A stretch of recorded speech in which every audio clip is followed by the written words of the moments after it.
بسم اللہ الرحمن الرحیم۔ بیونس آئرس یہ ارجنٹائن کا دارالحکومت بھی ہے اور سب سے بڑا شہر بھی۔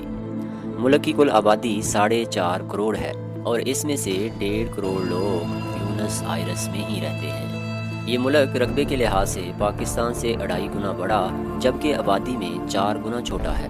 بیونس آئرس محض 443 سال پرانا ہے، لیکن یہ اپنے طرز تعمیر، بود و باش اور انفراسٹرکچر میں پیرس، لندن اور بارسلونا سے بھی آگے ہے۔ عمارتیں کلونیل سٹائل کی ہیں اور بڑی ہیں، سڑکیں کھلی اور کشادہ ہیں، گلیاں پتھریلی اور پکی ہیں، شہر میں مصنوعی جھیلیں اور بے تحاشا پارکس ہیں۔ پاکستان کے نام سے بھی ایک پارک منسوب ہے۔ یوں تو یہ پورا شہر دیکھنے کے لائق ہے، لیکن 3 جگہیں مسٹ وزٹ ہیں۔ ہم ان میں سے صرف ایک کا ذکر یہاں کریں گے اور وہ ہے ریکولٹا کا قبرستان۔ یہ دنیا کا انوکھا ترین مقام ہے۔ میں آدھی سے زیادہ دنیا گھوم چکا ہوں، لیکن میں نے ریکولٹا جیسا قبرستان کسی ملک میں نہیں دیکھا۔ یہ شاید دنیا کا واحد قبرستان ہوگا جس میں داخلے کے لیے ٹکٹ خریدنا پڑتا ہے اور آپ کو گائیڈڈ ٹور کی ضرورت پڑتی ہے۔ ہم اس میں داخل ہوئے تو چند سیکنڈ میں سکتے میں چلے گئے۔ قبرستان میں 600 قبریں ہیں، لیکن ہر قبر ایک محل، ایک حویلی اور ایک آرٹ پیس ہے۔ ہر قبر تعمیراتی موضع ہے اور یہ موضع دنیا کے نامور آرکیٹیکٹس نے تخلیق کیا۔ قبروں کے درمیان باقاعدہ گلیاں ہیں اور یہ گلیاں چوکوں اور چوراہوں پر ختم ہوتی ہیں۔ فرش پر قیمتی اینٹیں اور پتھر جڑے ہیں۔ صرف اس چھوٹے سے قبرستان میں جتنے مجسمے ہیں اتنے پورے پیرس میں نہیں ہوں گے، اور ہر مجسمہ آرٹ پیس بھی ہے۔ قبرستان میں پہنچ کر انسان کی عقل دنگ رہ جاتی ہے۔ قبرستان میں 600 قبریں ہیں اور آپ کو ہر قبر تفصیل سے دیکھنے کے لیے ایک پورا دن چاہیے۔ ایک قبر ایک دن، 600 قبریں 600 دن، لہذا آپ کو قبرستان کو تفصیل سے دیکھنے کے لیے 2 سال چاہیے۔ اس قبرستان پر اب تک سینکڑوں ریسرچ پیپرز لکھے جا چکے ہیں، جبکہ اس پر PhD تک ہو چکی ہے، اور یہ قبرستان اس معاملے میں انوکھا ہے۔ ہم قبرستان میں داخل ہوئے اور چند سیکنڈ بعد اپنا ذہنی توازن کھو بیٹھے۔ کیونکہ ہر قبر ایک حویلی یا ایک محل تھا۔ اس میں باقاعدہ بیسمنٹ، لابی اور فرسٹ فلور تھا۔ اندر ڈرائنگ رومز اور فائر پیلس تک تھی۔ دروازے بھی ڈیزائنر تھے اور ریلنگز بھی۔ عمارتوں پر باقاعدہ کارونگ، سنگ مرمر اور دانتوں کے دیو ہیکل مجسمے بھی تھے۔ بعض قبریں خاندانی تھیں، اندر خاندان بھر کے تابوت ریکس میں رکھے تھے۔ تابوت بھی اس قدر مہنگے اور خوبصورت تھے کہ انہیں دیکھ کر دل للچاتا تھا۔ قبروں میں باقاعدہ ہیٹنگ اور کولنگ سسٹم تھا۔ آب نوسی لکڑی کا فرنیچر بھی تھا۔ بعض قبریں خستہ حال تھیں۔ میں نے وجہ پوچھی تو گائیڈ نے بتایا یہ خاندان ختم ہو چکے ہیں یا نقل مکانی کر گئے ہیں۔ میں نے پوچھا آپ یہ نئے لوگوں کو الاٹ کیوں نہیں کر دیتے؟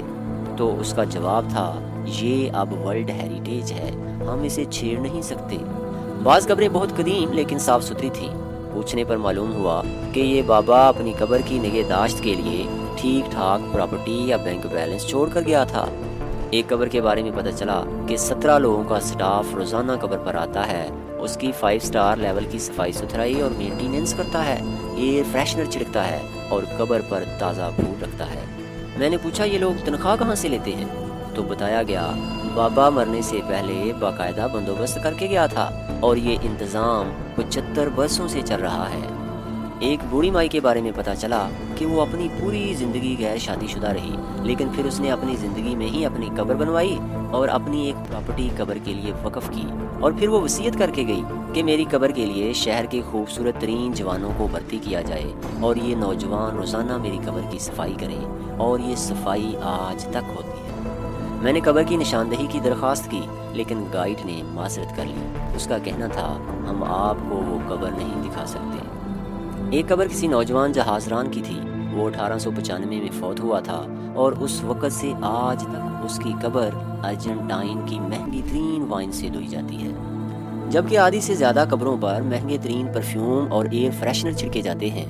ایک قبر کے اندر وارڈ روب بھی تھی اور اس وارڈ روب میں ہر 6 ماہ بعد نئے کپڑے اور جوتے رکھے جاتے ہیں۔ ایک قبر میں بابے کے لیے روزانہ 5 سٹار ہوٹل سے 3 وقت کھانا آتا ہے۔ یہ کھانا باقاعدہ میز پر لگایا جاتا ہے اور 2 ویٹر 40 منٹ تک مؤدب ہو کر میز کے سامنے کھڑے رہتے ہیں۔ اور ایک قبر پر روزانہ پادری اپنے عملے کے ساتھ آتا ہے، قبر پر ہولی واٹر کا چھڑکاؤ کرتا ہے، اور پھر وہ تابوت کے کنارے کھڑے ہو کر دیر تک بائبل کی تلاوت کرتا ہے۔ یہ رسم بھی 70 سال سے جاری ہے۔ پتہ چلا بابا جی نے انتقال سے قبل چرچ بنوایا تھا اور یہ شرط رکھی تھی کہ چرچ کا پادری اپنے تمام مونکس کے ساتھ روزانہ قبر پر حاضری دے گا اور تلاوت کرے گا، اور اگر یہ سلسلہ منقطع ہو گیا تو بابا جی کی جائیداد ویلفیئر ٹرسٹ میں چلی جائے گی اور چرچ کی امداد بند ہو جائے گی۔ چنانچہ پادری اپنی اور اپنے حواریوں کی روزی روٹی کے لیے روزانہ قبر پر حاضری دیتا ہے۔ یاد رہے کہ پادری عام آدمی کو صرف اتوار کے دن عبادت کرواتا ہے، جبکہ بابا جی کی قبر پر گرمی ہو یا سردی روزانہ حاضر ہوتا ہے اور اپنے پورے طائفے کے ساتھ عبادت کرتا ہے۔ کیونکہ وہ جانتا ہے کہ اگر میں نے سستی کر دی تو بے روزگار ہو جاؤں گا۔ آپ سوچ رہے ہوں گے کہ یہ قبرستان وجود میں کیسے آیا اور لوگوں میں ایسی قبریں بنوانے کی جستجو کیسے پیدا ہو گئی؟ تو بات کچھ یوں ہے کہ